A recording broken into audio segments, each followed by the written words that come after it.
नमस्कार, मैं सूर्यकांत तिवारी एक व्यवसायी हूं तथा पिछले 20 वर्षों से कोल के साथ विभिन्न प्रकार के व्यवसाय करता आ रहा हूं। सामाजिक क्षेत्र से जुड़ा हुआ व्यक्ति हूं और अपने सामाजिक उत्तरदायित्व का निर्वहन करते हुए व्यवसाय करता आ रहा हूं। मैं व्यवसायिक जगत के अलावा सामाजिक राजनीतिक क्षेत्र से भी जुड़ा हुआ हूं। मेरी राजनीतिक विचारधारा चाहे जो भी हो, मेरे संबंध सभी से अच्छे रहे हैं। जब प्रदेश में भारतीय जनता पार्टी की सरकार थी तब भी मंत्रिमंडल के वरिष्ठ जनों और भाजपा पदाधिकारियों से मेरे बहुत मधुर संबंध थे। भाजपा के शासन के 15 वर्षों में भी मैं एक कारोबारी था और आज भी हूं। हाल ही में 30 जून 2022 को हमारे यहां आयकर विभाग द्वारा सर्च और सर्वे ऑपरेशन किया गया, जिसे आमतौर पर मीडिया में IT रेड के नाम से पुकारा जाता है। आयकर विभाग की टीम हमारे यहां से अपना सर्च एवं सर्वे ऑपरेशन संपन्न करके चली गई।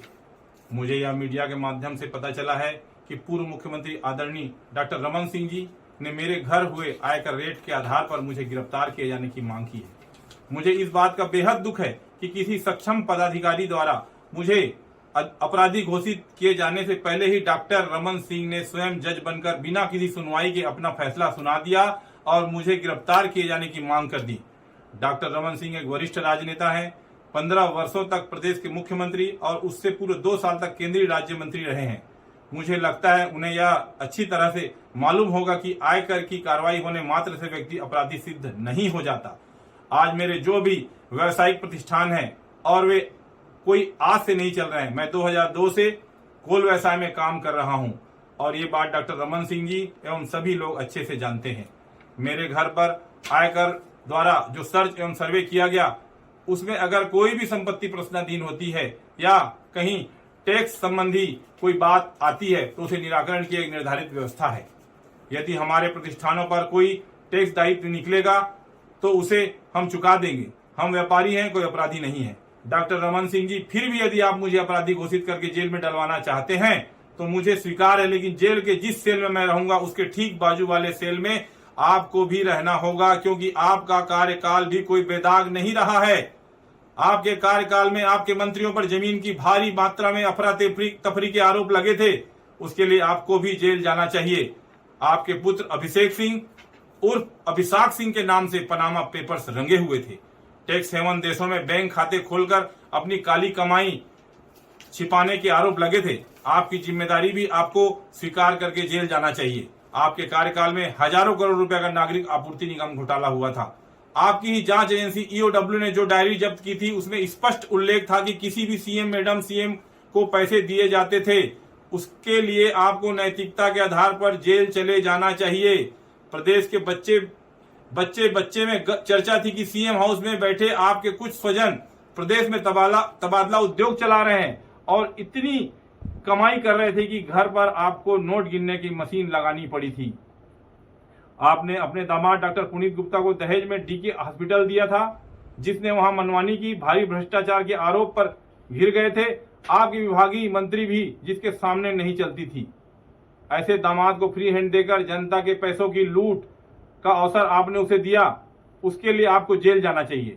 आप, आपके बेटे, आपकी धर्मपत्नी, आपके कुनबे के लोग, आपके मंत्रिमंडल के लोग, पार्टी के पदाधिकारी चिट फंड कंपनियों के ब्रांड एम्बेसडर बने हुए थे।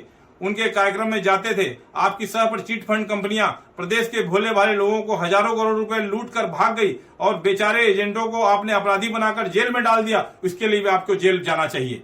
आपकी सरकार की घनघोर लापरवाही, अव्यवस्था और कांग्रेस मुक्त भारत के लक्ष्य के चलते 2013 में जीरम घाटी कांड में हमारे नेता, सुरक्षा बलों के जवान मारे गए। उसके खून का दाग आपके दामन पर है डॉक्टर रमन सिंह जी। आपको उसके लिए भी जेल जाना चाहिए। आपके शासनकाल में आपकी सरकारी मशीनरी ने कई माओं के गर्भाशय निकाले। मोतियाबंद के ऑपरेशन के नाम पर कई लोगों को अंधा बना दिया गया। झलियामारी जैसे कांडों में बच्चियों का यौन शोषण किया गया। उसके लिए भी आपको जेल जाना चाहिए। डॉक्टर रमन सिंह जी को अच्छी तरह से याद होगा कि उनके शासन काल में उनके करीबी व्यवसायियों पर भी आयकर के छापे की कार्रवाई हुई थी। उस हिसाब से उनके शासन काल में जितने भी आयकर छापे छत्तीसगढ़ में पड़े, उन सभी को जेल भेजा जाना चाहिए था।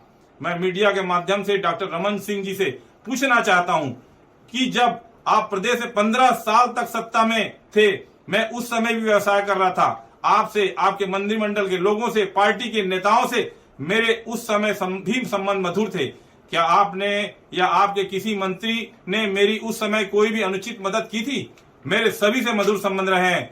न तो मैंने कभी उस समय किसी की सहायता ली और न आज किसी की सहायता ले रहा हूं। मैं एक स्वाभिमानी छत्तीसगढ़िया आदमी हूं। छत्तीसगढ़ की मिट्टी में मैंने जन्म लिया, मेहनत की रोटी कमाता हूं और सभी को अपना समझता हूं। मुझे यह बात समझ नहीं आ रही है डॉक्टर रमन सिंह आयकर विभाग की इस कार्यवाही को क्यों राजनीतिक रंग देना चाहते हैं। मैं आपको बताता हूं डॉक्टर रमन सिंह जी क्यों इसे राजनीतिक रंग दे रहे हैं। 30 जून को आयकर विभाग ने हमारे यहाँ छापा मारा। आयकर की छापामार टीम ने हमारे यहाँ घर पर छापा बोला, हमारे घर के लोगों को भयभीत किया। आयकर की टीम को अधिकार नहीं होता कि वो सर्च एवं सर्वे की कार्रवाई के दौरान किसी से मारपीट करे, लेकिन मुझे आयकर टीम द्वारा मारपीट की गई। 3 दिन तक मुझे सोने नहीं दिया गया। मुझे बहुत प्रकार से मेंटली और फिजिकली टॉर्चर किया गया। आयकर टीम के अफसरों ने मुझ पर दबाव बनाया कि मैं किसी प्रकार से अपने व्यवसाय में मुख्यमंत्री सचिवालय की उप सचिव श्रीमती सौम्या चौरसिया का नाम जोड़ दूं, बयान दे दूं उनके खिलाफ। परंतु जब मेरे किसी भी व्यवसाय से उप सचिव सौम्या चौरसिया जी का कोई संबंध ही नहीं, तो मैं ऐसा झूठा बयान कैसे देता। श्रीमती सौम्या चौरसिया से मेरे पारिवारिक संबंध है। उनके घर के सभी लोग मुझे जानते पहचानते हैं। उनसे मेरी बीच बीच में टेलीफोनिक बात भी होती है। मैं जब कभी जनता के काम करवाने के लिए मुख्यमंत्री कार्यालय जाता हूं तो कई बार मेरी उनसे भेंट और मुलाकात होती है।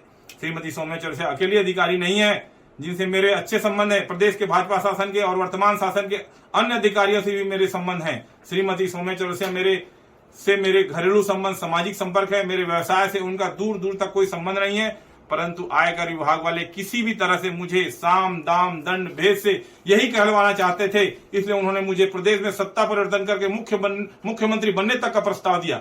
मुझे आयकर की टीम के अफसरों ने यह भी अकेले में कहा कि प्रदेश के 40 से 45 विधायकों से मेरे बहुत अच्छे संबंध हैं, उनकी एक सूची बना लूं, बाकी विपक्ष के विधायक के सहयोग से प्रदेश में सत्ता पलट हो जाएगी और आपको मतलब मुझे छत्तीसगढ़ का एकनाथ शिंदे बना देंगे। इसके लिए मुझे अपने व्यवसाय से श्रीमती सौम्या चौरसिया का नाम जोड़कर बयान देने कहा गया, जिससे मैंने साफ इनकार कर दिया, जिसके कारण हमें आयकर वालों ने इतना टॉर्चर किया।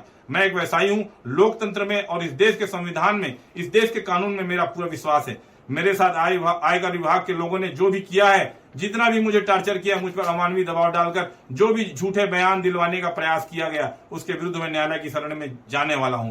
कितने दुख की बात है कि केंद्रीय एजेंसियां केंद्र सरकार के एजेंट के रूप में विपक्ष शासित राज्यों में तख्ता पलट करने के लिए इस हद तक गिर गई हैं। इसीलिए आज देश में धारणा बन गई है कि केंद्रीय एजेंसियां विपक्ष का दमन करने का हथियार बन गई है। केंद्रीय एजेंसी कार्रवाई करती है, डॉक्टर रमन सिंह या धर्म कौशिक जैसे बड़े लोग उसे राजनीतिक रंग देकर उसका लाभ उठाने का प्रयास करते हैं, जो कि उचित नहीं है। यदि किसी प्रकार के नियम कायदों को लेकर कोई चूक हुई है तो उसे सुधारा जा सकता है। उसके लिए एक राजनीतिक तमाशा खड़ा करने की कोई आवश्यकता नहीं है। यदि व्यापारी होना, कारोबार करना गुनाह है, यदि जीवन में उन्नति करना अपराध है, यदि नियम कायदों की चूक हो जाना अपराध है, तो मैं बेशक अपराधी हूं और मुझसे वैसा ही बर्ताव किया जाए जैसे एक अपराधी से किया जाता है। मुझे कोई आपत्ति नहीं है। जो भी कानूनी व्यवस्थाएं होंगी मैं उसको पूरा करूंगा, पूरा करता आया हूं। लेकिन कृपा करके मेरे घर पर पड़े आयकर छापों को राजनीतिक खेल मत बनाइए, उसे सियासी रंग मत दीजिए मुझ पर, या उपकार कीजिए। मेरे घर पर पड़े इन छापों को बढ़ा चढ़ाकर ना देखा जाए। इसे आयकर विभाग की कार्रवाई रहने दिया जाए। इसकी मनचाही व्याख्या मत कीजिए, मनचाहे अर्थ मत निकालिए। और मैं आज आप सभी के माध्यम से स्पष्ट कह रहा हूं कि यदि मेरे साथ, मेरे परिवार के साथ कोई अपघात होता है, किसी सदस्य के साथ कोई दुर्घटना होता है, तो उसके लिए केंद्रीय आयकर विभाग तथा प्रदेश भाजपा के वे नेता जिम्मेदार होंगे जो प्रदेश में सत्ता परिवर्तन के लिए मुझे बलि का बकरा बनाने की साजिश कर रहे हैं। मैं महात्मा गांधी के आदर्शों पर चलने वाला व्यक्ति हूं। मैं अन्याय के खिलाफ आखिरी सांस तक लड़ूंगा। मैं झूठ के खिलाफ अपने आखिरी दम तक संघर्ष करता रहूंगा। धन्यवाद। जय हिंद, जय छत्तीसगढ़, जय भारत।